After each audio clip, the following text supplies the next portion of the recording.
If you are watching adult content on a day-to-day basis, I want you to understand that I know deep down inside you don't want to do this. You don't want to be someone that's sitting in your bedroom, hiding under your sheets with a bottle of lotion, with a sock or tissue. You don't want to be this person. But for some reason, you can't stop doing it. So today I want to talk to you about the toxicity of the porn industry, the toxicity of the adult content industry, and understanding this will help you understand why you need to let go of your addiction. First and foremost, I want you to understand this. Adult content is all fake. Nothing is real. The whole thing is fake.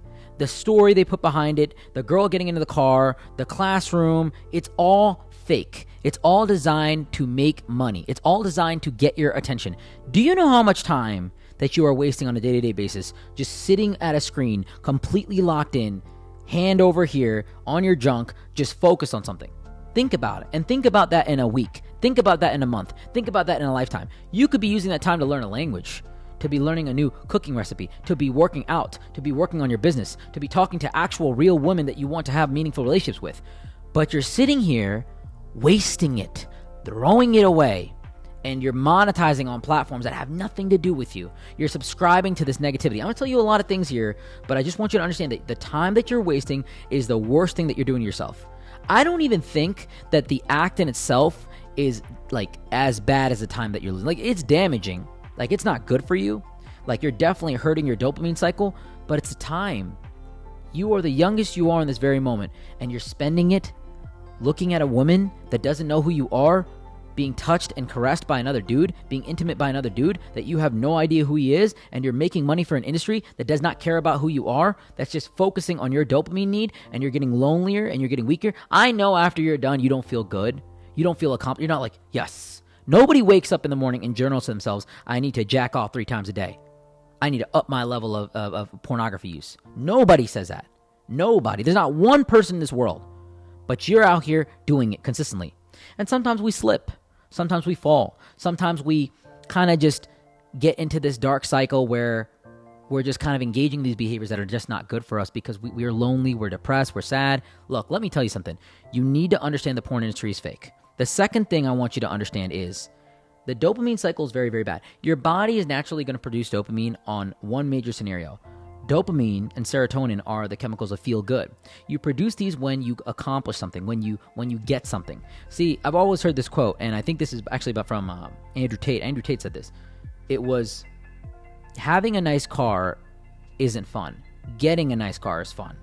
And so that translates into many things in life. Having a nice apartment, having a penthouse, having, multiple cars is not fun. It's getting them. It's the process of getting them. When you get them, there's a little bit of that dopamine hit, that spike, like, man, I got this. I remember when I got this penthouse, I was like, man, this is awesome. This is awesome. It's lost its luster. I still I'm grateful for the space that I'm in, but it was getting it that was fun. It was getting it. When I was younger, I dreamed of living in a place like this. Now that I have it, it's like, it's whatever. When I was younger, I dreamed of having the car that I drive. Now that I have it, it's not a big deal. But I just want you to understand it's getting it. And when you're creating a dopamine cycle that has actually no work to do, like there's no work you're doing, you are literally relaxing. You are tricking your body into a very dangerous psychological process. See, sex in itself requires an activation of the sympathetic and parasympathetic. Sex in itself requires an activation of the sympathetic and parasympathetic nervous system. So it's a combination of both these things. And sex, in theory, is supposed to be a physical act and a calming act. But your body becomes very tricked. This is where erectile dysfunction becomes a big thing when it comes to people that watch pornography. Because when you're watching porn, there's no physicality in it. There's no movement in it. So your sympathetic nervous system that signals your adrenal response, that, decreases saliva production, all this kind of stuff, it's not being activated as heavily, and it almost becomes unused. So your blood flow goes down.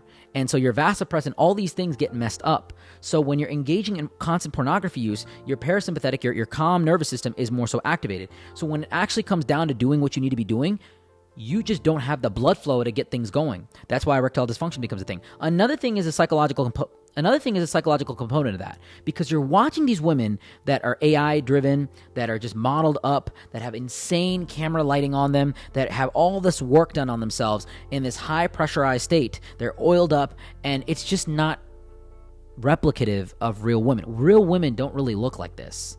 And those women don't really look like this. They edit a lot of stuff out. You guys have no idea the production material that goes into pornography videos. Go on some adult sites and watch the views on these videos. They're like 60 mil, 100 mil, 250 million.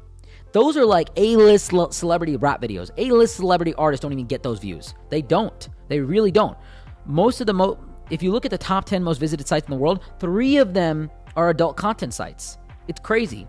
25 to 33% of all internet content, depending on where you're at, goes towards adult content. It's insane. So there's a lot of money in these industries. It's over $100 billion industry. There's money here, okay? And they know what they're doing. They know how to make them look good.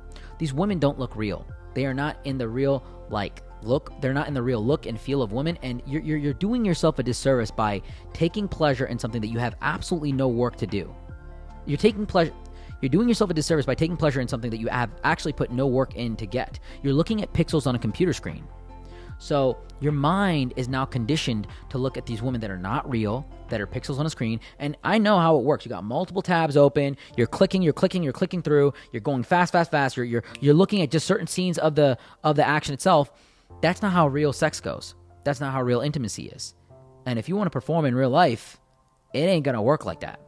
It's slow. It takes time. It takes dinners. It takes dates. It takes comfort. It takes a mixture of peace and aggression. It takes a mixture of I want to do this, I want to do that. You have to pleasure your partner. It's not just you. It creates an ego in the person that's watching it. It creates a dopamine cycle that's very bad. You're watching something that's fake. You're wasting your time. And the big thing I'll tell you, more than anything, it can actually create very bad behavior when it comes to actual human interaction. 90% of adult content has violence in it. It's a girl stuck in a dryer, literally rape. Stuck her hand in the garbage disposal. It's her as an office assistant.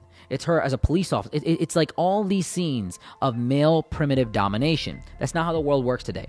And you can fantasize about this stuff, but you don't even need to fantasize it if you have girls that really love you. If you have girls that really love you because of your success, you don't have to worry about that stuff. But instead, you're sitting here draining yourself, literally, physically, pun intended, right? Into something that is not giving you anything back. It is the worst place to be. After you're done, you feel like garbage. Even though there's a high spike of dopamine, it has no work to do with it. And you have erectile dysfunction, you have a dissociation with people, you become more recluse, you don't know how to really engage with the proper woman. You're looking at women that you can't even get in any aspect of life, and then you expect to really properly function outside of the world. And the craziest part about pornography use is it's all around us. And the craziest thing about pornography use is it's all around us.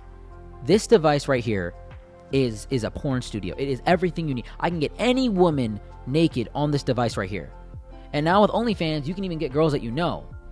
The world is tricking you. The world is brainwashing you to become addicted to this stuff. And you are the customer. You are getting sold. Every time you think that you're getting pleasure, somebody else is making money off you. You are sacrificing your youth. You're sacrificing the highest level of energy that you have. Male sexual energy is the strongest biological force on this planet. That's why pornography use is so hard to get off. Addiction is so difficult to get away from because it is the strongest force. It's the force of creation. Creating businesses, creating life. It comes from your male sex drive. It comes from you. And when you constantly throw it away into women on the internet, pixels on the internet, your motivation for life goes down. You just will be less successful. I think that a lot of success in life is lost by men subscribing to adult content. It took me years to get off adult content. I remember being a kid going home and being so excited to watch something on the internet that I was just not supposed to watch. The fact that you have to go hide in a room and you can't do it out in public shows you that it's just not good. It's not good for you. It's taboo. But I was just so excited to do it, and I felt like I discovered fire. I was so excited by it. But then I realized how damaging it was when I was in real relationships and I just didn't associate these women as attractive. And I'm like, what is wrong with me? Why are my girlfriends, why are the girls I'm sleeping with not as attractive as these women? And I realized this is a problem. But when you desensitize yourself, when you detox, you will be like a 16-year-old kid again in high school. You will look at a girl and be like, whoa, and you'll feel like you can't control yourself. That is how it's supposed to be. We are men. We are supposed to talk to women, and you will naturally build up the confidence because you'll have that pressure. If you don't jack off for XYZ amount of days, watch yourself go and talk to women that you never thought you could talk to before. You will literally go and be like, yeah, I got to talk to her because I need it. I need that release, and I'm going to do what I have to do to get it. So I appreciate you guys for taking time out of your day to learn a little bit about this. If you're going through this right now, if you know someone that's dealing with addiction, send them this video. Tell them to message me. You can connect with me on social media, subscribe to my podcast on all major platforms, hit that bell notification to stay aligned with all of our content, message us on Telegram or connect with us on Telegram if you ever want to see some of my exclusive content. And until next time, guys, I appreciate you, love you. Sue me out.